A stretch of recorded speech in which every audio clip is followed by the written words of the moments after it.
할렐루야. 오늘 사실 본문을 3장 6절, 7절을 제가 읽어야 되는데 6절만 읽었습니다. 그래서 이제 7절 한 번을 좀 더 읽고 그리고 말씀을 전했으면 좋겠습니다. 7절, 스스로 지혜롭게 여기지 말지어다. 여호와를 경외하며 악을 떠날지어다. 아멘. 알렉산더라고 하는 왕이 있습니다. 이 사람은 세계를 정복해간 정복의 왕입니다. 알렉산더의 어록에 보면 이런 이야기가 있습니다. 더 이상 내가 차지할 땅이 없어서 분하다. 그러니까 온 세계를 다 정복한 그런 정복의 왕입니다. 그런데 정복하지 못한 게 하나 있어요. 뭘까요? 궁금하시죠? 500원. 정복하지 못한 게 하나 있는데 그게 자기 안에 끓어오르는 화를 정복하지 못했어요. 분노 이런 것들이죠. 어느 날 전쟁을 준비하기 위해서 진지에 들어오고 그 진지 안에서 이제 일어난 일들을 시찰하려고 나갔다가 자기 친구이기도 하고 또 장군이기도 한 그레이투스라고 하는 분이 술에 취해서 비틀거리는 것을 보았습니다. 지금 내일 전투에 나가야 되는데 술 취한 그런 그 친구 또 장군을 보고 화가 치밀어 올라가지고 눈에 보이는 창을 집어서 그에게 던졌습니다. 죽이려고 한 의도는 아니었는데 위협을 가하고 경종을 울리겠다 이런 생각으로 던졌는데 하필이면 가슴에 맞아서 죽게 되었습니다. 친구가 죽고 또 장수가 죽고 많은 사람들 앞에서 자기의 그런 그 화가 드러난 것 굉장히 많이 실망하고 또 아파하고 이제 그러다가 33살에 세상을 떠납니다. 그가 땅도 차지했고 권력도 차지했고 그리고 명예도 뒤높아졌지만 그의 아쉬운 면 그것 분노한다는 것 경솔하게 시작하지만 후회로 열매를 맺게 된다는 거죠. 플라톤이라고 하는 철학자가 있습니다. 소크라테스의 제자인데요. 플라톤이라고 하는 사람이 쓴 포이테이아라고 하는 그런 책에 보면 인간의 유형을 4가지로 이야기합니다. 하나는 욕망 중심으로 살아가는 사람, 자기 욕심대로 살아가는 사람이죠. 가지고 싶은 건 다 갖고 싶어 하고 또 먹고 싶은 건 다 먹고 싶어 하고 이렇게 살아가는 사람들.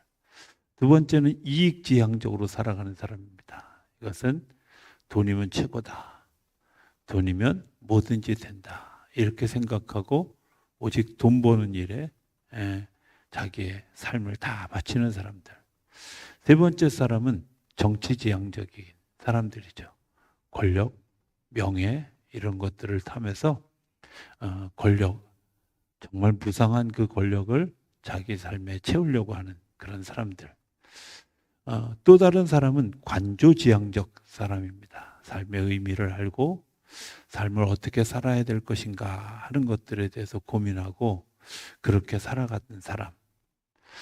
성경은 이런 유형의 4가지를 다 묶어서 뭐라고 얘기하냐면 온유한 자가 땅을 차지한다. 땅에는 이익도 있고 권력도 있고 또 명예도 있고 다 있는 거잖아요. 이 모든 것들을 포함하는 일들은 온유한 사람이 차지하게 된다 하는 말입니다. 온유하다는 말이 뭘까라는 걸 생각해 보면 온유라는 말은 이런 겁니다. 모든 것을 하나님께 맡기는 사람입니다. 오늘 성경에 나와 있는 6절 말씀 이런 겁니다. 너는 범사의 그를 인정하라. 그리하면 내 길을 지도하시리라. 인정하고 맡기면 주님께서 그 길을 지도해 주시고 우리가 온유한 사람, 온전한 사람이 되어진다는 것을 이야기합니다. 하나님을 인정하는 사람들은 시간, 순간순간마다 하나님을 생각하고 사건마다 하나님을 생각하죠. 우리가 잘 아는 미국의 16대 대통령인 에이브러함 링컨이라고 하는 대통령은 백악관 한쪽에 기도실이 있었다고 하죠. 그 기도실에서 늘 가장 중요한 문제를 결정할 때 기도실에서 기도하고 그 일을 결정하는 것으로 유명한 사람입니다. 그 기도실 앞에는 늘 장관들이 결제 서류를 들고 줄을 서기 일쑤였다고. 왜냐하면 그가 기도할 때는 아무도 만나주지 않는 것뿐만 아니라 어떤 결정도 하지 않는 것으로 유명한 분이었습니다. 기도 시간이 언제 끝나는가? 그건 아무도 모르는. 그래서 모든 결정에는 기도하고 결정했던 링컨 대통령의 이야기가 있습니다. 두 가지를 생각해 보면 하나는 맡긴다라는 겁니다. 맡긴다는 말은 먼저 기도한다는 말입니다. 내가 무엇을 맡긴다는 것, 어떤 때에도 먼저 기도하고 결정하는 것, 또 여호와를 기뻐하고 믿음으로 사는 것, 그래서 하나님의 뜻대로 살아가게 하는 것, 그래서 믿음을 우선하는 일, 그게 온전하게 살아가는 온유한 사람이 가지고 있는 특징이죠. 내가 기도하고 결정하고 기도하고 따라가고 기도하고 그리고 삶을 시작하는, 아마 특별한 새벽 기도의 시간들을 가지는 가장 커다란 이유가 뭘까? 하루를 기도하고 시작하는 거죠. 하나님 오늘 어떻게 살아갈까요? 하나님 오늘 어떻게 이런 스케줄이 있는데 어떻게 할까요? 하나님께 질문하고 하나님께 대답을 듣는 시간. 어쩌면 주부들이 밥을 할 때도 뭐 고민할 이유가 없잖아요. 남편한테 맞출 수도 없고 아이들한테 맞출 수도 없고 하나님께 기도하는 거죠. 하나님 오늘 뭘 차릴까요? 아무도 이상한 반응을 보이는. 맡긴다라는 말은 또 다른 것은 책임을 지운다라는 말입니다. 책임지게 한다는 거죠. 내가 책임지는 게 아니라 주님께서 책임지는 거예요. 내가 반찬을 뭘 했는지 질문하지 않아도 주님이 응답하셨다면, 남편이 무슨 반찬이 이래 그럼 주님한테 물어봐 이럴 수 있잖아. 그렇죠? 책임을 지우는 거예요. 주님께. 내가 주님께 무언가를 맡긴다고 하는 건 이런 겁니다. 수고하고 무거운 짐을 지고 내게로 오라 내가 너희를 쉬게 하리라 할 때 주님께 내가 맡긴다는 건 내가 가지고 있는 이 물건을 주님의 손에 올려놓는 겁니다. 나는 비웠잖아요. 이거 내가 책임질 일 아니에요. 이제는 주님이 책임질 일이죠. 이제는 주님께서 맡아주실 일이죠. 주님께서 해결하실 일이죠. 우리가 근심하고 염려하는 가장 커다란 이유가 뭘까요? 그것은 내가 책임지려고 하는 사람들이 있기 때문에 그렇습니다. 생각해 보면 부모가 책임지고 또 자녀가 책임지고 또 이제 그 아내가 책임지고 남편이 책임지고 하는 그런 일들, 남의 의견을 꺾고 내 의견대로 하면 책임이 더 커집니다. 그러나 내 의견을 죽이고 다른 사람의 의견을 들면 책임은요 상대방이 지는 거죠. 내가 주님 앞에 맡긴다고 하는 건 주님께서 맡아 주시겠다고 하는, 책임져 주시겠다고 하는 거죠. 목회하면서 제일 처음에 겪었던 어려움은 이런 겁니다.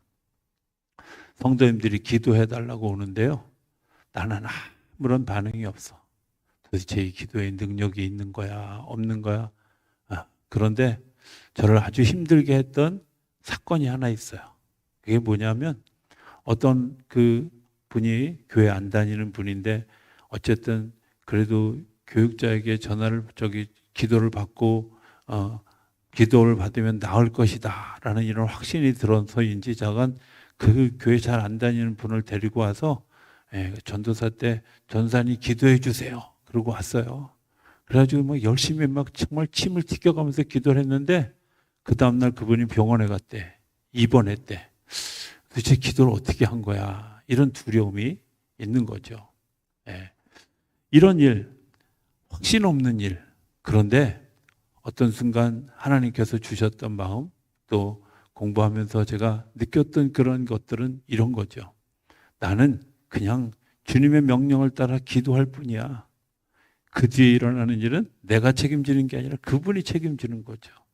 나는 믿음으로 성경이 말씀하신 대로 손을 얹고 기도했는데 낫게 하시는 건 누가요? 주님이 하시는 거예요. 내가 뭘 어떻게 할 수 있는, 생각해 보면 제가 할 수 있는 건 아무것도 없다는 사실을 알게 돼요. 그러나 주님께서 명령하신 대로, 주님께서 말씀하신 대로 주님 제가 믿고 기도할 때 하나님이 책임져 주시는 줄로 믿습니다. 내가 자유하려면 맡겨야 돼요. 내가 자유하려면 주님께 맡기는 겁니다. 기도는 주님께 주님을 인정하는 거죠. 오늘 6절의 말씀처럼 범사에 그를 인정하라. 주님 말씀하시면요. 네. 이러면 되는 거죠. 그죠? 따질 이유가 없습니다. 제가 요즘 가끔 또 유기성 목사님도 하셨던 이야기 가운데 제가 늘 가슴에 요즘 담고 사는 이야기. 2번 말하지 않게 해라. 이런 거죠. 그죠? 제가 잘 생각해 보면 하나님께 꼭 2번, 3번 질문할 때가 하나님이 이렇게 얘기해요. 글쎄요, 하나님 제가 생각할 때 틀리는데요. 아닌 것 같은데요. 주님이 또 얘기하시죠. 또 얘기하실 때 아마 그렇게 해서 저 자식은 꼭 2번씩 얘기하게 재방송을 하게 출연료 더 내려고 생각해 보면 주님의 말씀하시는 것은 더 놀라운 계획들을 가지고 있는 거죠. 우리가 생각해 보면 땅에서 땅을 바라보는 일은 단편적으로 바라볼 수밖에 없습니다. 그러나 하늘에서 땅을 내려다보는 일은 종합적으로 다 보여집니다. 제가 목회 초기 때 자주 사용했던 그런 예화 하나를 이렇게 빌려오면 이런 겁니다. 하나님이 위에서 이렇게 내려다보시면서 저에게 길을 가면서 얘야, 글로 가면 산길이야. 어려워. 아닌 것 같아도 네 오른쪽으로 돌아가는 게 더 좋을 것 같아. 이렇게 말씀해 주시면 우리는 어떻게 해요? 주님, 이 길이 훨씬 가까워요. 아시잖아요. 이 길이 훨씬 가까워요. 내가 가지고 있는 단편적 지식을 가지고 그 길을 걸어가죠. 그런데 주님은 다 아시잖아요. 왜? 위에서 보니까 거기 산맥이 있는지 산이 있는지, 그죠? 돌아서 호수가 있는지 깊은 늪지대가 있는지 주님은 아시고 우리에게 말씀하시는데 우리가 듣지 않는 거죠. 범사에 그를 인정하면 주님께서 내 삶을 지도해 주시는 줄로 믿습니다. 주님께서 나를 이끌어 주시는 줄로 믿습니다. 기도의 필요성은 약속한 기도. 이번 주간에 계속 우리가 그런 얘기 드렸죠. 첫날 무슨 얘기했어요? 주님이 나를 사랑하시는 그 사랑, 나도 주님을 사랑합니다 고백하고, 하나님이 우리에게 약속하신 언약, 그 언약을 따라서 살아가고, 세 번째 하나님께서 우리에게 주신 영원한 언약, 죽음 너머에서 부활하게 하시는 하나님의 능력. 넷째 날은 우리가 그 사랑 안에 거하고 그 사랑 그 품에 거하는 얘기 드렸죠. 반응이 왜 이럴까요? 다 잊어버리셨군요. 자, 오늘 아침 무슨 얘기했어요? 주여. 주여. 오늘 아침에 예고편 했어요. 온유한 얘기 제가 마지막에 하면서 그런 얘기 드렸죠. 자, 우리가 생각해 보면 이런 거예요. 내가 하나님과 하나님이 나를 사랑하시고 내가 주님을 사랑하는 믿음의 관계가 있을 때 주님이 하시는 일을 내가 인정할 수 있고 주님이 인도하시는 데를 내가 따라갈 수 있는 거죠. 주님을 신뢰하는 사람이, 주님을 믿는 사람이 순종할 수 있어요. 주님을 그대 있는 그대로 받아들이는 사람이 순종할 수 있어요. 중요한 것은 순종하는 사람들에게 주시는 복이 있어요. 순종하는 사람들에게 주시는 하나님의 능력이 있어요. 목회를 해보면 어떤 분들은 가끔 이런 쓸데없는 질문을, 목사님은 어떤 분이 제일 교인들로서 아주 이렇게 좋으세요? 이렇게 물어보는 분들이 있어요. 꼭 그렇게 물어보는 사람은 제가 안 좋아하는 유형이에요. 왜냐하면 제가 제일 좋아하는 사람은요, 모든 예배에 다 오시는 분이에요. 그러니까 그런 거 주로 질문하는 분은 안 오시는 분이 질문해요. 그렇잖아요. 맨날 보는 사람이 제일 좋지. 매일 볼 때. 저는 정말 중요하게 생각하는 것 하나, 내가 말씀을 듣기 위해 그 자리에 있는 거, 순종하는 거잖아요. 예배 시간을 정해놨다는 얘기는 내가 그 예배에 대한 순종이잖아요. 그 순종하는 일들, 그것은 하나님이 우리로 하여금 잘하게 하시고 능력을 힘있게 하시고 하나님의 역사를 경험하게 하시는 것을 기억할 수 있게 되길 바랍니다. 두 번째는 악한 것에 대해서 대하는 우리의 자세, 이게 이제 7절의 얘기입니다.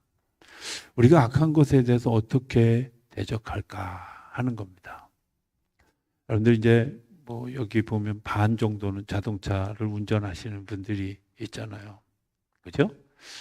자동차 운전하면서 어떤 분들은 참 말을 많이 해요. 그죠? 왜냐하면 이런저런 사람이 너무 많아요. 제가 봐도 저러면 안 될 텐데 싶은 생각이 들 때가 되게 많잖아요. 특히 제가 아침에 그 수영장을 가려고 경계선을 자주 넘어가요. 인천에서 부천을 경계를 넘어가면 이 대로에 정말 별난 사람들 다 있더라고요. 뭐 저 코앞에 가서 끼어드는 사람, 뒤에서 빵빵거리는 사람, 뭐 저건 아침부터 술이 들겠는지 막 비틀비틀거리는 차부터 시작해서 너무 많아요. 근데 그럴 때 나는 어떻게 해야 될까 하는 거예요. 그럴 때 나는 어떻게 해야 되는 걸까? 제가 요즘에 이런 마음을 자주 가져요. 특히 그 도로 다니면서 운전할 때는 도인처럼 해야 되겠다, 이런 생각. 쓸데없이 말해야 아무 소용. 내가 욕한다고 듣는 것도 아니고요. 내 욕하면 내 성질만 나빠지지 그 사람하고 아무 상관없다는 사실을. 되게 오래전에 장가영 감독님이 에피소드 하나를 들려주시면서 그런 얘기를 했던 기억이 있어요. 어느 날 수요예배 시간에 막 쫓겨가지고 달려오는데 앞에서 알짱알짱거리고 끼어들고 막 그러는 차가 하나 있었대요. 그래가지고 저걸 좀 혼내고 가 이렇게 생각했는데 시간이 없는 거지. 왜냐하면 수요예배 시간에 맞춰서 오려고 막 했는데 그 차가 알짱알짱거리더니 교회로 들어가더래. 당신네 교회 집사님이시더래. 아유, 내려서 한바탕 해서 큰일 날 뻔했다, 그런 생각이 들잖아요. 우리 생각해 보면 그런 일들이 있죠. 이런 말 있어요. 다른 사람 못된 뭐를 고치려다가 내가 더 못돼진다, 이런 말 들으셨죠? 그냥 도인처럼 살아야 되는, 제가 하고 싶은 얘기 이런 겁니다. 악한 세상에서 우리가 그 악한 세상에 물들지 않는 가장 중요한 것은 원망하고 불평하지 말라는 거예요. 그냥 잠잠하고 하나님의 역사를 기다리는 기다림이 굉장히 중요하다는 겁니다. 원망하면 반드시 쫓아오는 일이 있어요. 그게 후회예요. 홍해 앞에 이스라엘 백성들이 섰어요. 앞에는 홍해고 뒤에는 애굽 백성이 쫓아와요. 아주 정말 적나라하게 이들이 불평했어요. 그죠? 뭐라고까지 불평했냐면 애굽에 무덤이 없어서 여기까지 와서 우리를 죽이냐고. 죽었어요? 안 죽었잖아, 아직. 죽을 것이라고 예단한 거죠. 여기가 끝입니다. 저는 가장 위험한 말이 뭐라고 생각하냐면 더 이상 방법이 없습니다. 여기까지가 끝입니다. 이제는 더 이상 희망이 없습니다. 그거 하나님 모욕하는 말입니다.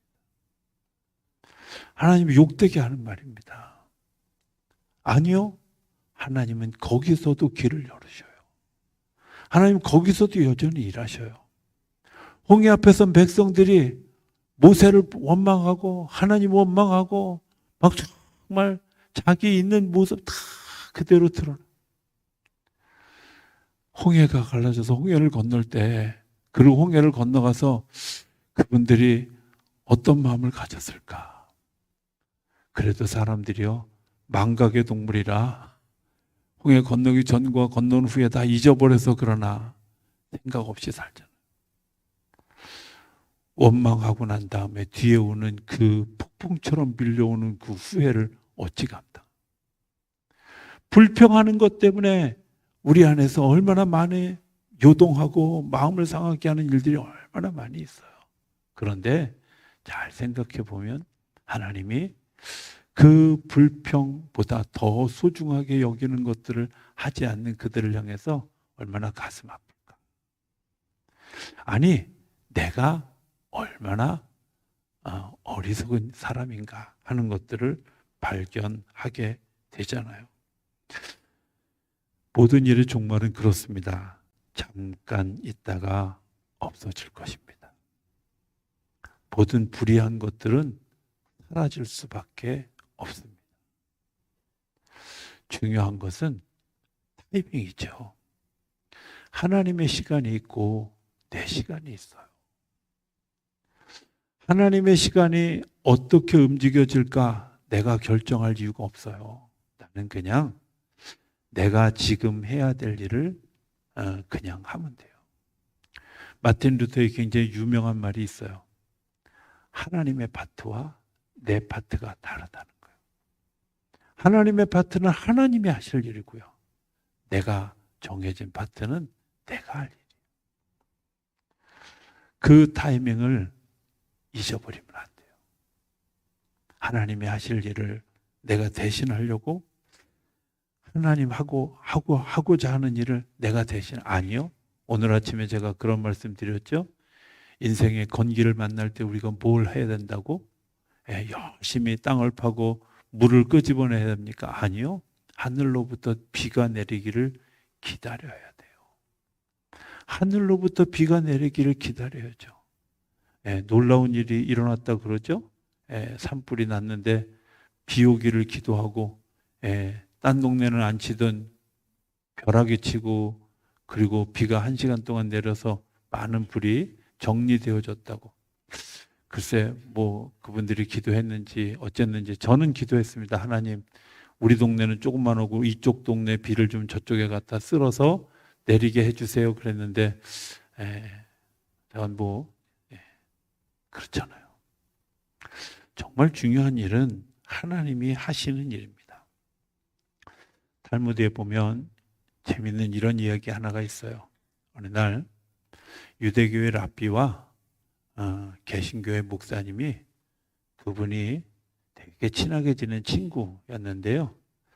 안식일 오후에 랍비하고 이 개신교 목사님 두 분이 골프를 치러 간 거예요. 잘 못 알아들으시는 것 같아서 안식일은 토요일인데요. 유대인들은 절대 안식일에 해가 질 때까지 아무것도 하지 못해요. 그런데 안식일 날 오후에 골프를 치러 간 거예요. 그러니까 쉽게 얘기하면 이 유대인 그 랍비가 약간 날라린 거죠. 그런데 중요한 건 이 유대인 랍비가 공을 딱 쳤는데 홀인원이 됐어요. 이게 또 홀인원이 뭔지를 설명해야 되는군요. 홀인원은 한 번에 쳐서 컵에 공이 딱 들어가는 잘 일어나지 않는 일생을 살면서 한 번도 못 해본 사람이 더 많은. 근데 딱 쳤는데 한 번에 홀컵에 공이 뚝 들어가니까 목사님이 화가 났어요. 그래 하늘에 대고 삿대질하면서 하나님 이러실 수 있습니까? 저게 안식일도 범하고 저렇게 하는데 하나님 저에게 저런 축복을 내려주면 어떡하십니까? 하고 양심이 있으셔야죠. 막 그러고 삿대질을 했는데 하나님이 조용히 들려주시는 음성이 이거였어요. 얘야, 자기가 안식일 날 오후에 골프 쳐서 홀인원 했다고 평생 자랑도 못할 그 랍비 얼마나 불행하겠냐. 예? 그렇죠? 생각해 보면요, 홀인원은 했어. 언제 했는데? 안식일 날 오후에 안식일 범하고. 생각해 보면 우리가 자랑하지 못할 일들, 자랑할 수 없는 일들을 우리 안에 채워놓고 우리 스스로가 그 일들을 한다. 오래가지 않아요. 결말이 중요하잖아요. 근데 우리가 그런 결말들을 놓치고 살아가죠.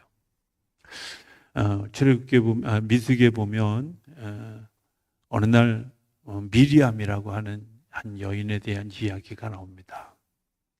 모세가 이제 120대 다 된 그때 왜 그랬는지 모르지만 구스라고 하는 여자를 이제 첩으로 받아들였어요. 근데 미리암은 누구냐면 이 모세의 누이예요. 아마 그냥 이렇게 상상해 보면 저희 큰애하고 막내하고 10살 차이 나거든요. 근데 저희 큰애가 이렇게 살짝 눈을 부릅뜨면 그 막내가 등치는 제일 큰 놈이 이렇게 죽어요. 왜냐하면 어려서 우유도 먹이고 때로는 안아주기도 하고 업어주기도 해. 아마 미리암이 그런 존재예요. 동생처럼 생각하고 이제 모세를 비난하는 거예요. 근데 저는 정말 이해가 안 가는 게 그렇게 비난하고 모세가 잘못했잖아요. 그런데 하나님이 그 일에 대해서 어떻게 해결해 주셨냐면 미리암은 문둥병에 걸리고 모세를 향해서 더 이해 못할 이야기를 하나님이 하시는 거예요. 뭐라고 얘기하냐면 이 세상에 모세만큼 온유한 적 없다는 거예요. 말이 돼 이게? 아니 모세가 승질도 부려요. 그죠? 하나님께 정말 잘못하는 일들이 얼마나 많이 있어요. 돌판도 내리쳤어요. 바위도 내리쳤어요. 아니 그 정도가 온유하면 글쎄 우리 송기환 권사님 같은 분은 온유한 정도에 곱하기 한 100승 정도 해야 되잖아. 그렇지 않아요? 근데 하나님이 모세보다 더 온유한 사람이 없다고 얘기해요. 왜 그랬을까요? 제가 처음에 성경 읽을 때 진짜 이해가 안 갔어요. 이 부분이. 이런 거예요. 사람들이 이야기를 해요. 모세가 잘못했다고. 근데 모세는 이런 거죠. 죄인 보고 죄인이라 그러는데 뭔 말을 하겠어. 침묵해요. 죄인 보고 죄인이라고 하는데 실수는 내가 했으니 욕을 1000배를 받든 100배를 받든 그건 내가 감당해야 될 일이야 하고 아무 얘기도 하지 않아요. 변명하지 않아요. 변호하려고도 하지 않아요. 자기가 한 실수 그대로. 얼마나 선하게 사느냐, 실수했느냐, 안 했느냐. 그런데 하나님 앞에서 인정하는 거예요. 우리가 악한 데에 빠지지 않게 되는 가장 중요한 일은 자기의 허물과 부족함을 인정하는 거죠. 고백하는 겁니다.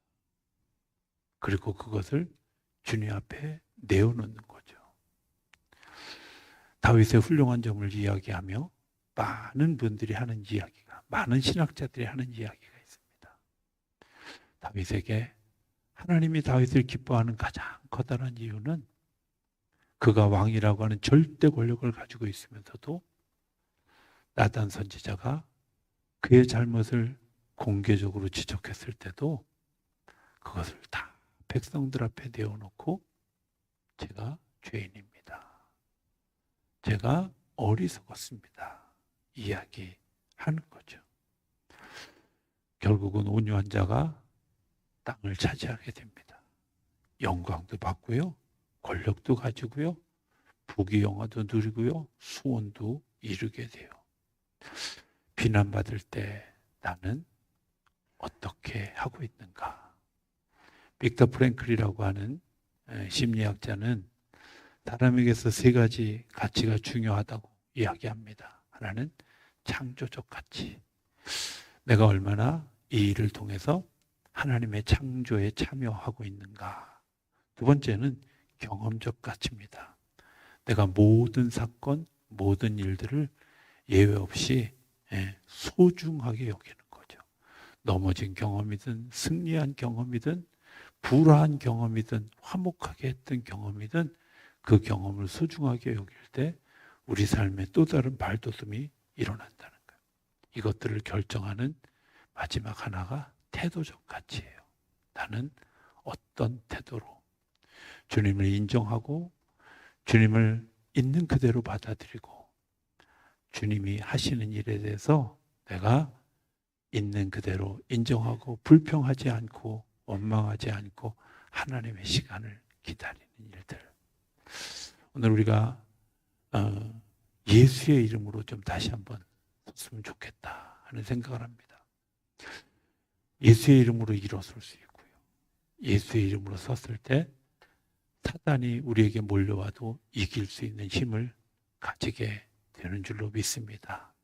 그분을 인정하고 그분의 자리를 온전히 만들어 드릴 때 주님께서 우리의 삶의 건기에서는 우기로 바꿔주시고 문제 가운데서 더 놀라운 하나님의 축복으로 바꿔주시고 우리가 울고 있을 때 웃게 하시고 우리가 곤궁해 있을 때 충만하게 하시는 놀라운 은혜로 우리의 삶을 이끌어가게 하실 줄로 믿습니다.